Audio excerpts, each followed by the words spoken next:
Bueno, jóvenes, pues eh, en el bloque pasado ya terminamos de ver los principios y cómo funcionaba el sistema tradicional.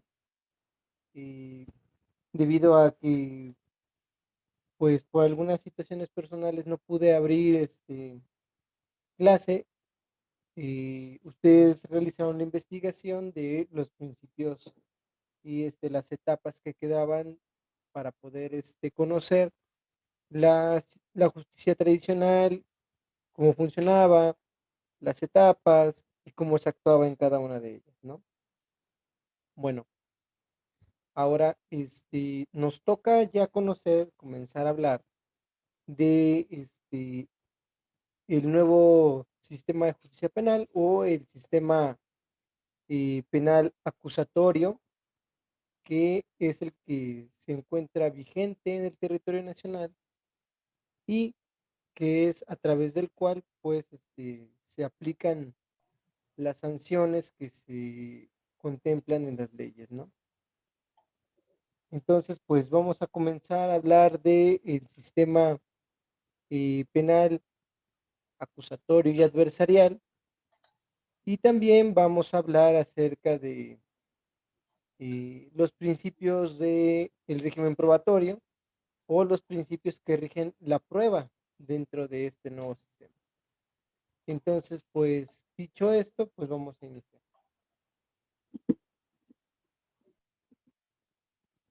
Bueno, hablemos de los principios de justicia penal, ¿sí? Y específicamente de los principios y las características del sistema acusatorio. Bueno, hablar de el sistema acusatorio necesariamente es hablar de la reforma constitucional en materia de seguridad y de justicia. Y esto es de que se reformaron los artículos 16, 17, 18, 19, 20, 21 y 22, en sus fracciones 21 y 23, pero esta es del artículo 73, y la fracción séptima del artículo 115 y la fracción 13 del apartado B del artículo 123 de la Constitución Política de los Estados Unidos Mexicanos. ¿Qué significó concretamente esta reforma? Significó el abandono del sistema de justicia tradicional por los vicios que ya habíamos referido en clases pasadas, y significó la creación de juzgados de control, de juicio y de ejecución. Significó la desaparición del juez primero de primera instancia en materia penal y la creación de tres jueces, que era el juez de control o juez de garantía, el juez de juicio oral y el juez de ejecución o de ejecución de sanciones. Durante el transcurso de este bloque vamos a ver cada uno de estos nuevos actores del sistema, y también pues hablaremos acerca de los cambios sustanciales entre un proceso y el otro, un sistema y el otro, disculpen. Bueno, pues regresamos. Bueno, ¿cuáles son las características y principios que rigen el procedimiento penal acusatorio y oral? Bueno, los principales son el principio de publicidad, de contradicción, de concentración, de continuidad y de inmediación. Estos los vamos a encontrar traducidos en el artículo 20 de nuestra Constitución y a partir del artículo cuarto del Código Nacional de Procedimientos Penales. Bueno, el principio de publicidad.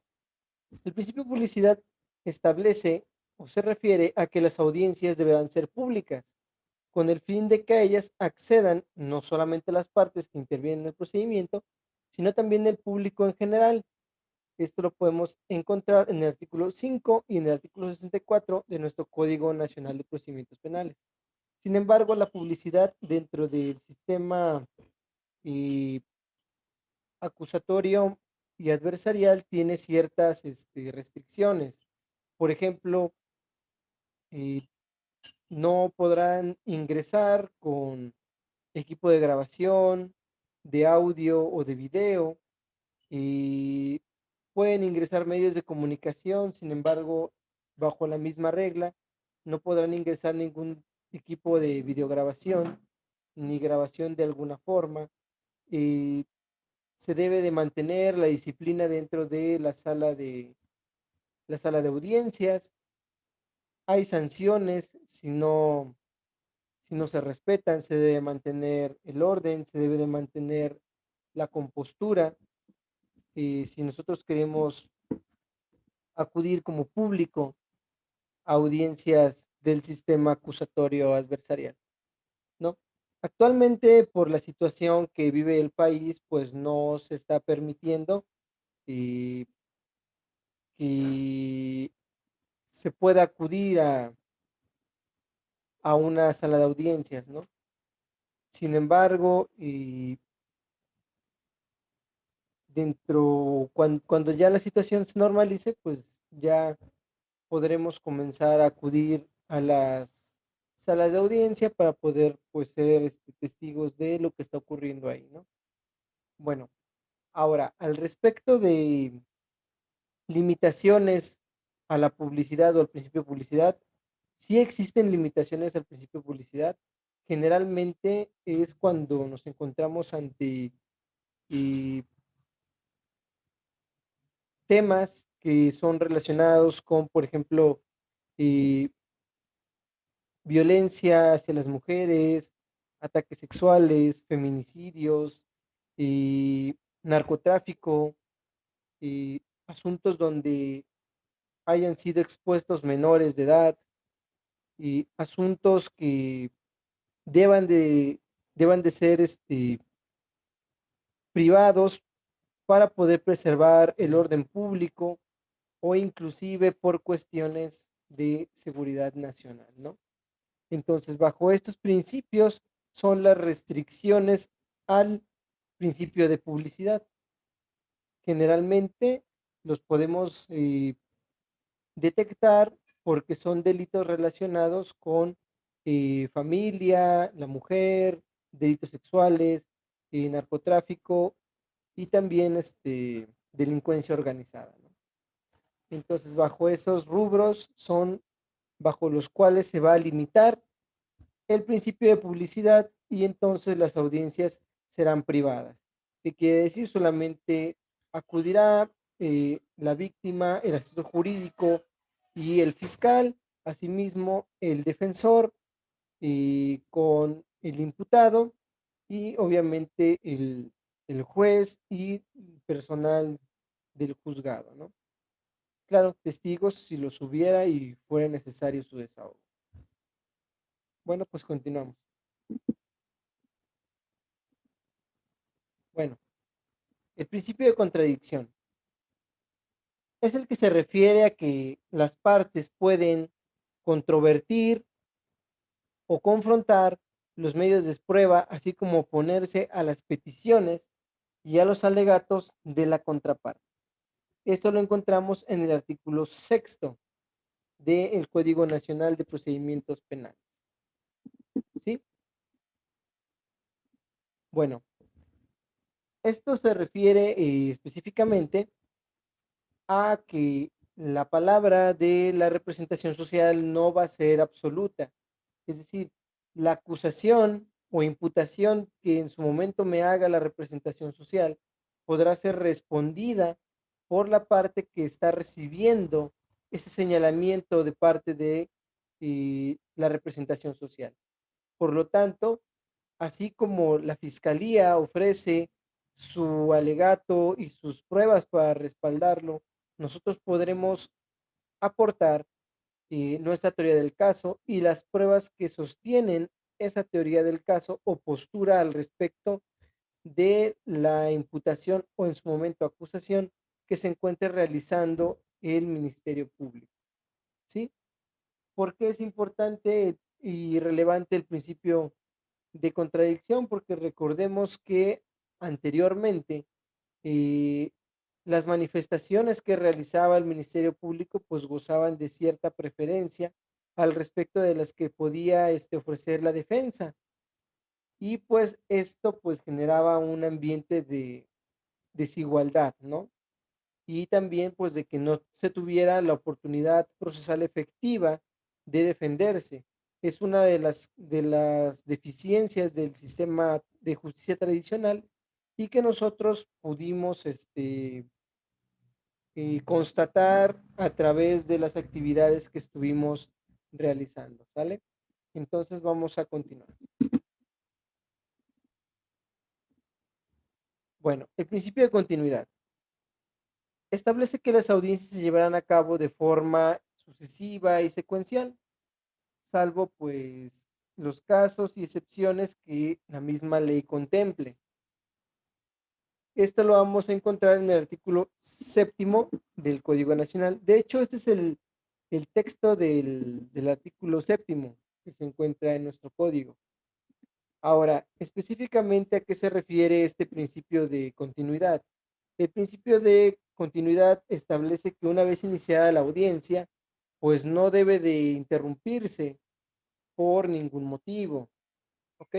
Por ejemplo, si nosotros iniciamos una audiencia intermedia, eh, tenemos que terminarla. Por ejemplo, hay audiencias que inician desde las 9 de la mañana de un día y terminan a las 9 de la noche o más, ¿sí? ¿Por qué es importante, por ejemplo, en el caso de la audiencia intermedia, la continuidad? Porque es necesario que el juzgador tenga frescos los conocimientos de los cuales se va llegando derivados de, del desahogo del procedimiento. Porque recordemos que el juez o los jueces son imparciales. Entonces, para cumplir con el principio de juez imparcial, generalmente los jueces desconocen el contenido de la carpeta de investigación de la cual se derivó un proceso penal. Entonces, el juez, a través de los dichos de las partes, es como se va llegando de los datos, de las teorías y generando su propio criterio al respecto de lo que ocurrió y de los hechos que son controvertidos, ¿no? Sin embargo, y las audiencias deben de continuar precisamente por ese principio. Si una audiencia se interrumpe o el tiempo ya no alcanzó para seguirla desahogando, se debe de continuar al otro día. ¿Para qué? Para guardar con el principio de continuidad. Si dentro de un procedimiento el principio de la continuidad se rompe, es una causal por la cual tal vez un defensor podría hacer del conocimiento y de alguna autoridad superior, pues de que el principio de continuidad se ha roto y que es necesario la reposición del procedimiento hasta el punto antes de que se vulnerara ese principio de continuidad. ¿Ok? Entonces, por ejemplo, si en una audiencia se inicia la audiencia y a mitad del desahogo, la fiscalía, si ustedes son el defensor, o el defensor, si ustedes son el asesor jurídico, intenta de alguna u otra forma o con algún fundamento suspender la audiencia para intentar obtener una ventaja procesal, o ustedes infieren que lo que intenta es obtener una ventaja procesal o un retardo innecesario, ustedes podrán solicitar que con base en el principio de continuidad no se suspenda la audiencia, por cuanto hace que el ordenamiento contempla que una vez iniciada la audiencia se debe de continuar. ¿Sale? Bueno, entonces continuamos, jóvenes. Bueno, ahora muy relacionado con el principio de continuidad es el principio de concentración, ¿sí? Es el que establece con es el que establece, perdón, que las audiencias deben desarrollarse preferentemente en un mismo día o en días consecutivos hasta su conclusión. Es el artículo octavo de nuestro Código Nacional. Ahora, el principio de concentración y el principio de continuidad generalmente se ven de la mano, ¿sí? Pero ¿qué significa especialmente el principio de concentración? Significa que se deben de realizar la mayor cantidad de actos procesales dentro de de una misma audiencia, ¿sale? Por ejemplo, por eso la audiencia inicial es un control de garantías si hubo detenido o directamente se procede a la imputación si fue con una persona presentada o en calidad de presentado, ¿no? Entonces, por eso tenemos a veces control de garantías, tenemos formulación de la imputación, tenemos la celebración del denominado término constitucional, el desahogo de pruebas, tenemos la vinculación a proceso, tenemos el debate de las medidas cautelares y también tenemos el debate de el término de la investigación complementaria. Todo esto que se los dije es lo que se le denomina la audiencia inicial. Todos estos actos procesales se van a llevar a cabo en la audiencia inicial, ¿sí? Y como se dieron cuenta, en un mismo acto procesal, o sea, en una misma comparecencia ante el juez, se hacen muchos actos jurídicos. ¿Por qué? Para cumplir precisamente con el principio de concentración y son consecutivos e ininterrumpidos para cumplir con el principio anterior de continuidad. ¿Sale? Entonces, continuamos. Bueno, el principio de inmediación. Establece el principio de inmediación que todas las audiencias se llevarán a cabo ante presencia del juez, ¿sí? Así como de las partes que deben intervenir en la misma. Ahora, eso es por cuanto hace el artículo 9 del código. Durante todo el código y en algunos códigos de los estados de vigencia y todavía remanente, vamos a encontrar esta expresión que es la llamada el órgano jurisdiccional. ¿Quién es el órgano jurisdiccional? El órgano jurisdiccional es el juzgador, el juez. ¿Por qué le dicen órgano jurisdiccional? Porque en una primera planeación del sistema acusatorio adversarial y se tenía en consideración que debería de ser un órgano colegiado, es decir, no solamente un juez, sino que se pretendía que fueran tres los que estuviesen presentes al momento de la celebración de las audiencias. Sin embargo, al final pervivió el proyecto o la concepción que establecía un juez para cada etapa del procedimiento. Sin embargo, pues el proyecto fue aprobado con esa terminología, órgano jurisdiccional. Entonces, cuando el código hable del órgano jurisdiccional, se refiere al juzgador. Y en este caso, y cuando dice que se deben de hacer en presencia del juez, se refiere a que debe de ser el juez quien conduzca las audiencias. Esto es que no puede ninguna persona suplir al juez ni reemplazar al juez. Por ejemplo, en el sistema tradicional generalmente el juez estaba en su oficina, pero en las actas que se emitían se decía que el juez estaba ahí. Entonces, de forma indirecta, el secretario estaba supliendo las funciones del juez al dirigir la audiencia. También ocurrió en las primeras implementaciones en el estado de Chihuahua que el secretario de sala en algunas ocasiones suplía al juez de control. Entonces, por eso algunas audiencias fueron declaradas nulas y se tuvieron que reponer debido a que se violaba el principio de inmediación. ¿Por qué? Porque alguien ajeno o que no era el juez, se encontraba dirigiendo una audiencia en la cual, por regla procesal, debe de estar presente una persona que cuente o que se encuentre investida de la autoridad suficiente para hacer las funciones de un juez de control, para un juez de juicio oral o un juez de ejecución de sanciones, ¿sí? Entonces, cuando nosotros hablemos del principio de inmediación, también aplica para, no solamente para el juez, sino para todas las partes. Es decir, el que comparezca como defensor debe de ser la persona que protestó el cargo, no el auxiliar del despacho. Puede acudir, claro, otro abogado, pero deberá tomar la protesta en ese momento como defensor o como asesor jurídico, ¿sí? Lo mismo aplica para el fiscal.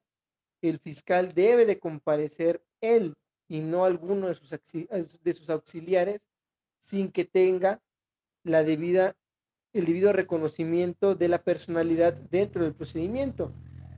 Como bien lo establece el fiscal, puede comparecer por sí o puede comparecer otro fiscal del mismo rango o inclusive eh, un fiscal que se encuentre habilitado para sustituirlo, pero también deberá tomar el cargo dentro de la carpeta de investigación y también dentro del procedimiento penal para poder cumplir con este principio, con este basamento del procedimiento que es la inmediación. ¿Sale, jóvenes?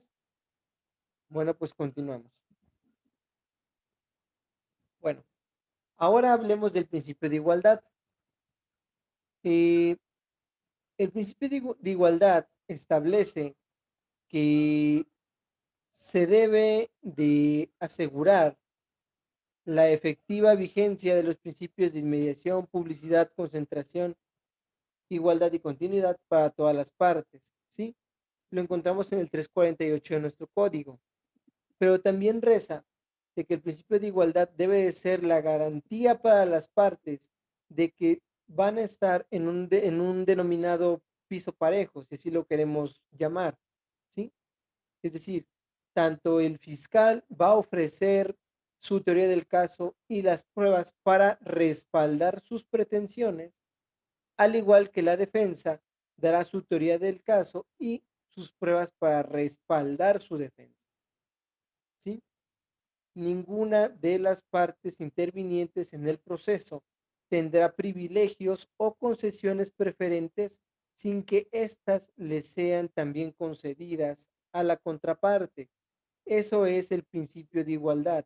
También se establece el principio de igualdad de armas procesales, que es brindar a las personas precisamente la oportunidad procesal efectiva para defenderse de forma, por decirlo así, eficiente contra la acusación que se encuentra haciendo la representación social o en su momento la imputación que se encuentra realizando la representación social. Generalmente esto significa que las partes van a tener eh, todas las mismas herramientas, tanto la parte acusadora como la parte defensora, dentro del proceso para poder defenderse o para poder actuar.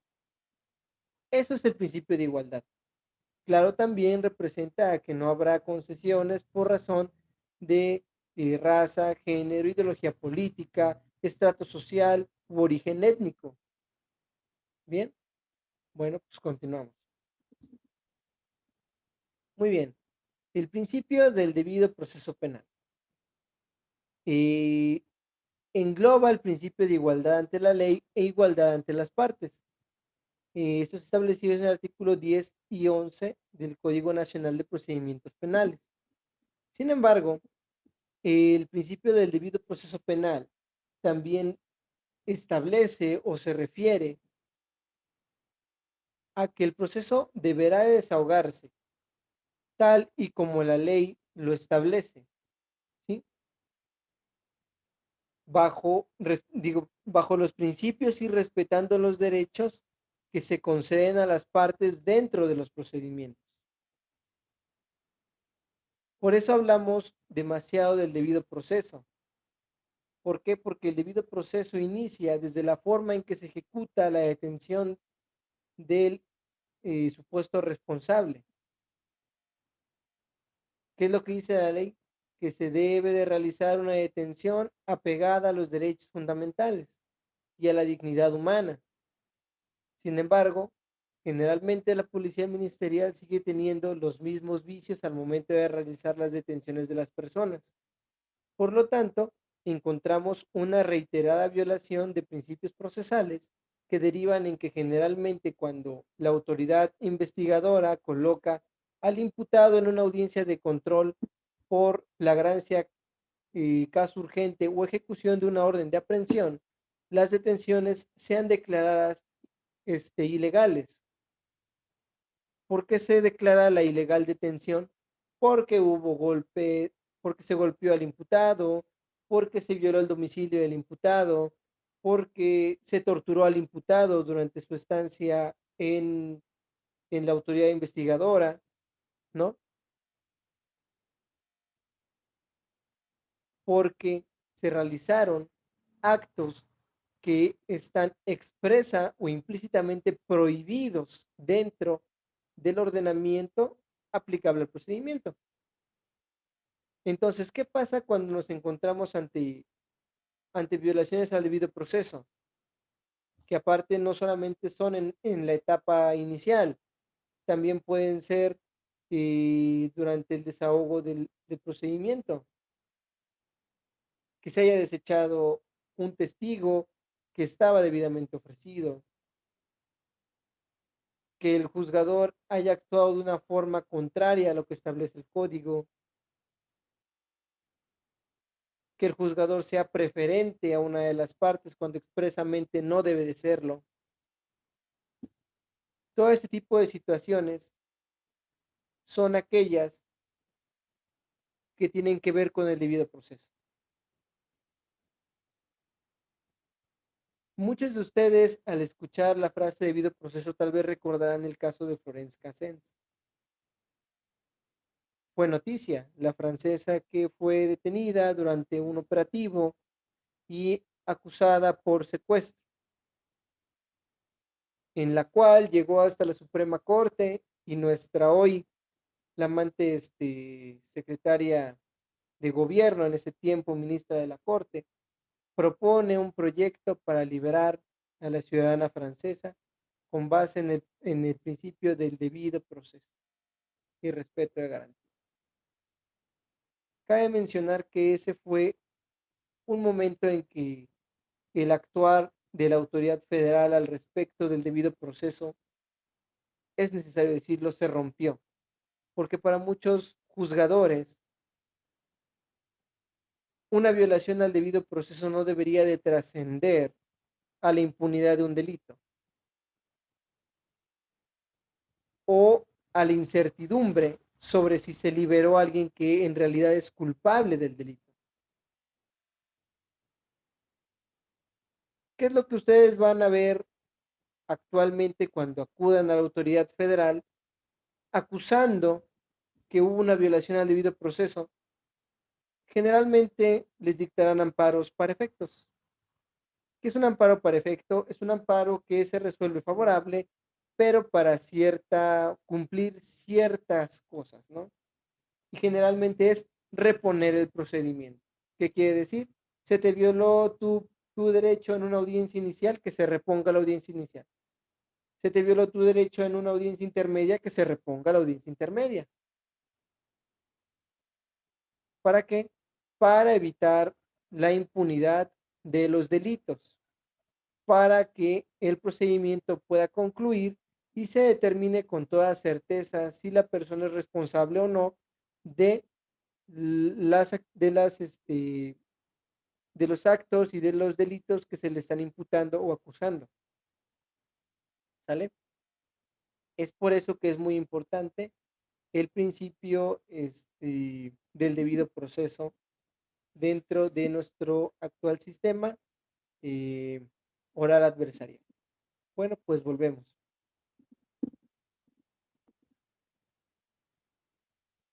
Bueno, y la presunción de inocencia. Yo creo que todos ya estamos actualmente relacionados con la presunción de inocencia y con lo importante que es, ¿no?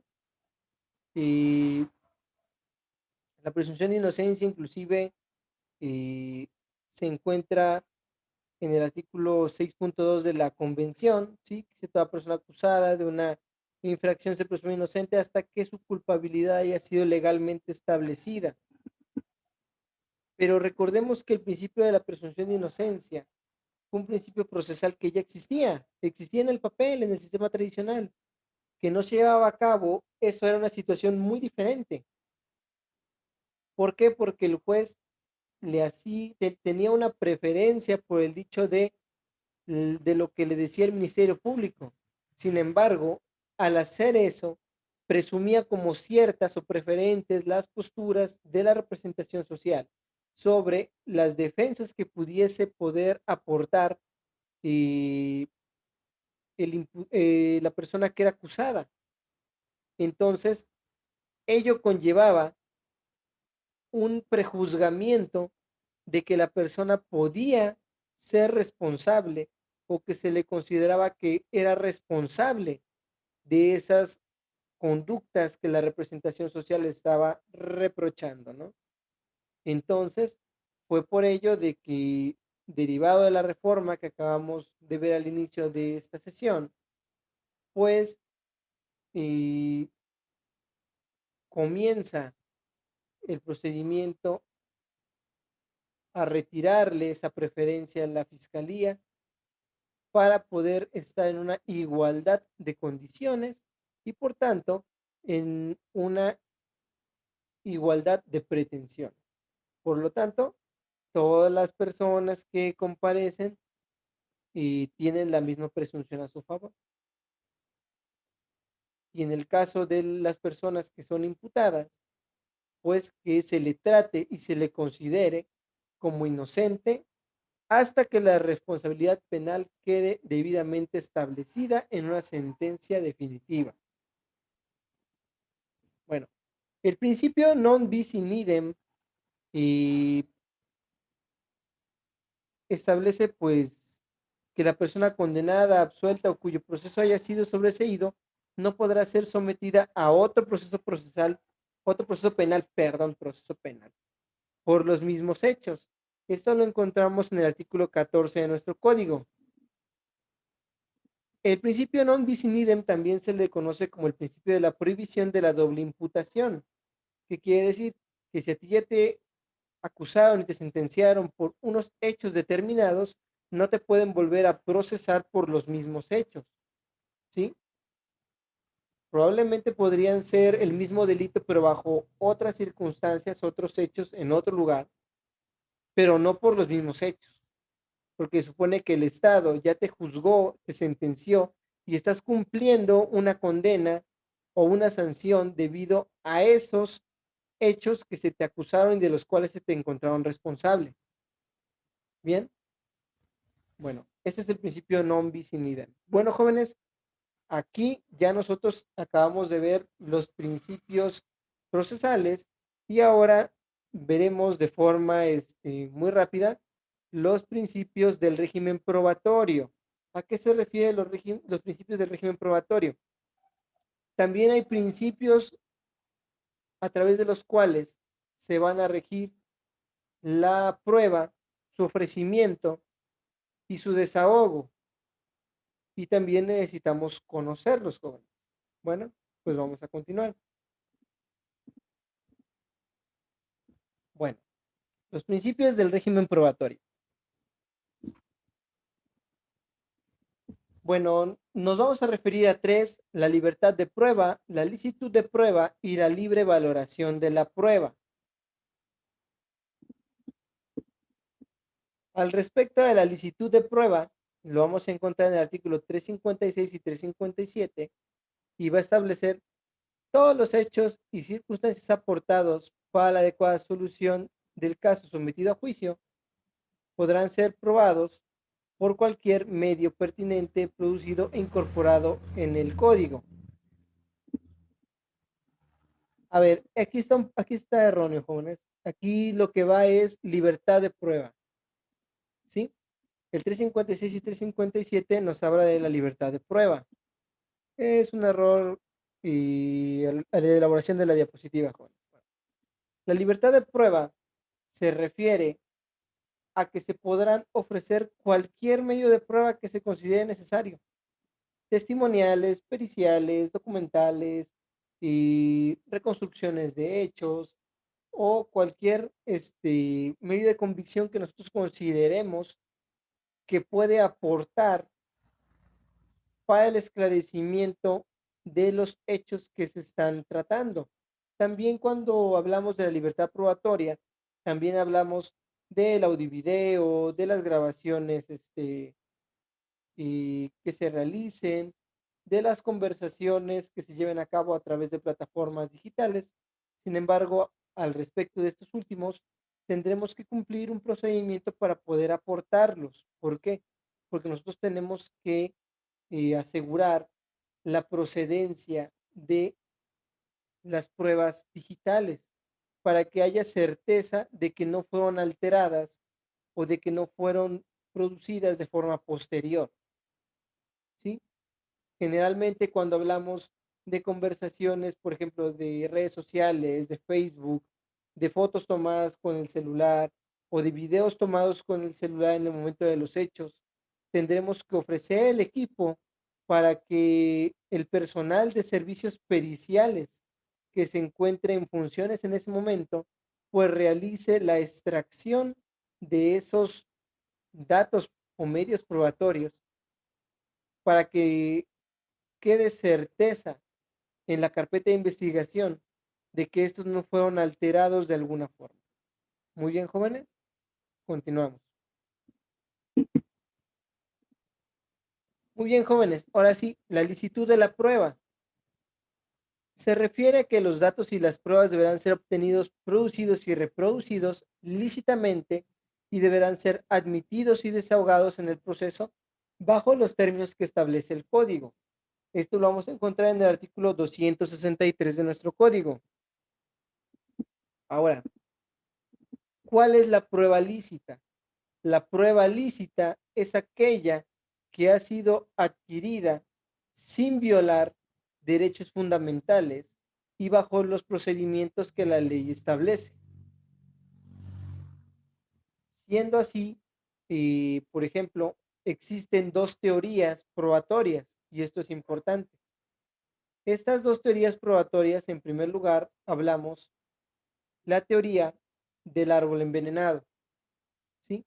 La teoría del árbol envenenado establece que si un acto se encuentra viciado, todos aquellos actos que deriven de él también se encontrarán viciados. Por lo tanto, si una prueba es obtenida con violación de derechos fundamentales, entonces todos aquellos efectos o beneficios derivados de esa prueba pues serán nulos porque la prueba base fue obtenida con violación de derechos fundamentales. ¿Sí? Eh, Generalmente la prueba lícita ha sido pues la base de nuestro sistema, porque también pues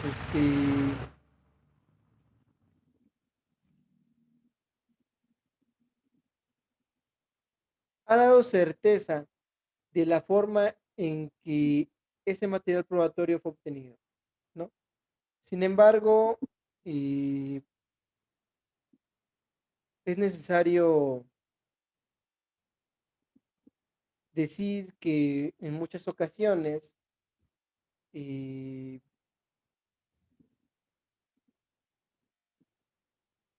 las pruebas que han sido obtenidos o que han sido obtenidas por medios al margen de la ley, vamos a decirlo así, generalmente sí probaban plenamente la responsabilidad penal de una persona. Sin embargo, por el simple hecho de haber sido obtenidos, por ejemplo, a través de la violación del derecho de la intimidad o a través de la violación del derecho a la privacidad, pues automáticamente eran desechados, ¿no? O son desechados generalmente. En contraposición de esta teoría del árbol del fruto envenenado, un momento, se encuentra generándose una nueva corriente que se ha llamado la teoría del descubrimiento inevitable, ¿sí? Ahora, ¿qué es la teoría del descubrimiento inevitable? La teoría del descubrimiento inevitable, pues reza que es válido todo resultado probatorio, o sea, es válida todo resultado derivado de la prueba, ¿sí? Más allá del cómo fue obtenida. Es decir, la teoría del descubrimiento inevitable reza que los medios probatorios deben de ser válidos en razón de lo que se desprende de ellos y no de la forma en que fueron obtenidos, porque se privilegia en favor de la víctima el derecho de acceso a la justicia sobre el derecho del imputado a la legalidad, por así decirlo, ¿sí? Lo que busca la teoría del descubrimiento inevitable es que las pruebas que efectivamente demuestren más allá de toda duda razonable la responsabilidad penal sean válidas más allá del cómo fueron obtenidas.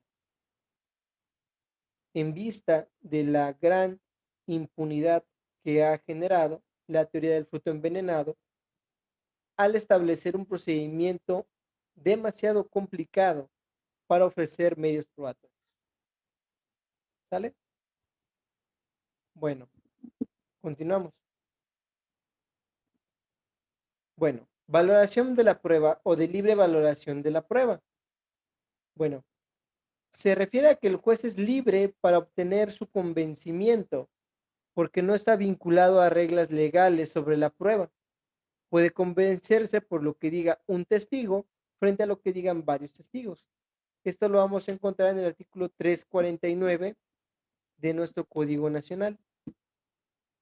Efectivamente, como lo acabamos de ver ahorita, el juez es libre de convencerse a través de los medios que él considere necesarios. Él podrá determinar el valor probatorio de los dichos de los testigos, así sobre si son relevantes o no lo son. Podrá valorar con base a su prudente criterio las pruebas que se le pongan a la vista, ¿sí? En contraposición del sistema de justicia tradicional en el cual encontrábamos el sistema de la prueba tasada. ¿Qué quiere decir? La prueba tasada era el sistema el cual establecía cierta validez y cierta valor a las pruebas. Por ejemplo, el sistema tradicional eh, tenía como la confesión como la madre de las pruebas, ¿no? El acusado confesaba y se acabó, lo confesó, ¿no? Aquí no. Inclusive se prohíbe o se tiene como un principio que el imputado se autoincrimine. Es por ello que la confesional pierde su, capi- su, su categoría de prueba madre de todo el procedimiento. ¿Por qué? Porque las confesiones eran obtenidas a través de la amenaza, de la tortura, de los golpes, y la validez de esta pues se encontraba en duda. Fue por ello que, por ejemplo, también actualmente nace el protocolo de Estambul, que es el protocolo para determinar y detectar la tortura dentro o sobre un imputado, ¿sí? Precisamente para evitar la autoincriminación de los imputados. Bueno, el principio de libre valoración de la prueba también va a permitirle al juez decidir sobre el valor que le va a dar a un peritaje ofrecido por la defensa o un peritaje ofrecido por el asesor jurídico o la víctima. Aquí nos vamos a encontrar de que el juez podrá, con base en lo que se haga en las audiencias, determinar si un perito tiene mayor o menor experiencia para ser merecedor de la credibilidad o del valor que se le va a otorgar a la prueba, ¿no? Bueno, jóvenes, hasta aquí vamos a dejar la clase de hoy al respecto de los principios del nuevo sistema de justicia penal. La siguiente clase vamos a ver lo que es eh, ya los sujetos o los intervinientes del nuevo sistema de justicia penal, el juez, el imputado, el defensor, el asesor jurídico, ¿no? Y por favor, hagan un cuadro comparativo de los principios del sistema tradicional y del nuevo sistema. Esa va a ser la tarea, ¿sí? Hagan un cuadro comparativo sobre los principios procesales del viejo sistema y del nuevo sistema. Ya saben las características y las condiciones para entregarlo. Y ¿alguien tiene alguna duda? ¿Ninguna duda?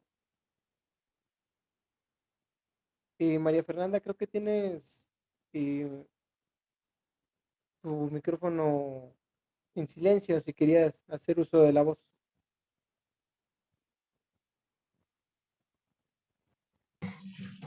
Sí, bueno, yo quería respecto a las teorías, Ujú. mencionar la última teoría, que la teoría del descubrimiento inevitable, y dijo que estaba tomando como que apenas estaba tomando fuerza, algo así entendí. Sí, es que actualmente O están a se privilegia la más primera. la primera.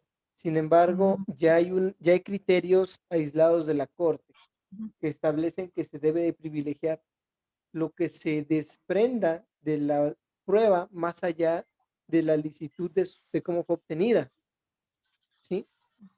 Ahora, ustedes ya sabrán la diferencia entre una jurisprudencia y un criterio aislado, ¿verdad?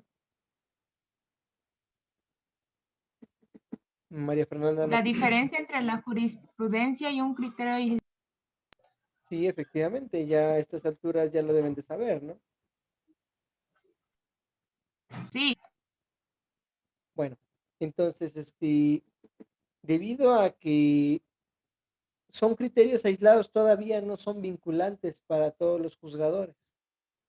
Son especies como de criterios de orientación, pero no son vinculativos, como sí lo es la jurisprudencia.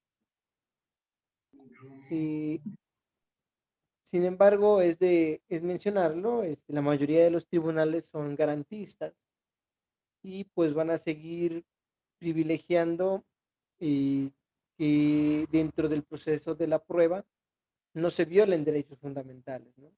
Porque es básicamente uno de los principios de, por ejemplo, que rigen la justicia federal, proteger los derechos que derivan en la Constitución. Pero también en la Constitución se establecen los derechos de la víctima. Entonces, si una prueba demuestra plenamente la responsabilidad penal de una persona señalada, entonces a la víctima no se le está tutelando o protegiendo sus derechos del artículo 20, apartado C. Es por eso que actualmente están comenzando a haber criterios al respecto de que se debe privilegiar lo que aporta la prueba sobre el procedimiento a través del cual fue obtenida. ¿Alguien tiene alguna otra pregunta? Bueno, jóvenes, pues si no hay preguntas, y hasta aquí dejaríamos la clase. Y tienen actividad, voy a intentar subir lo más pronto posible este video a la plataforma para que lo tengan a su disposición. Me encuentro buscando material para que sea complementario. Ya verán que algunos de los respaldos que se han subido ya tienen algún tipo de material para repaso. Y estoy intentando poder obtener más material para brindárselo a ustedes y pues para que puedan estudiar de una forma mejor, ¿no, jóvenes? Bueno, este, eso es todo por esta clase, jóvenes. Me dio mucho gusto estar con ustedes el día de hoy. Nos vemos el siguiente domingo. Y pues, síganse cuidando, jóvenes. Está un poquito difícil la situación. Vamos para arriba otra vez, debido a que, pues, como sociedad no hemos acatado bien las medidas, ¿no? Es parte también culpa de todos. Entonces tenemos que asumir nuestra responsabilidad cada uno de nosotros y pues poner nuestro granito de arena para que esto no se haga más grande. Jóvenes, nos vemos en la siguiente clase, tienen trabajo y pues cuídense mucho, jóvenes. Hasta luego. Gracias, maestro. Hasta Hasta luego. luego, jóvenes. Hasta luego. Hasta Adiós. luego, Liz.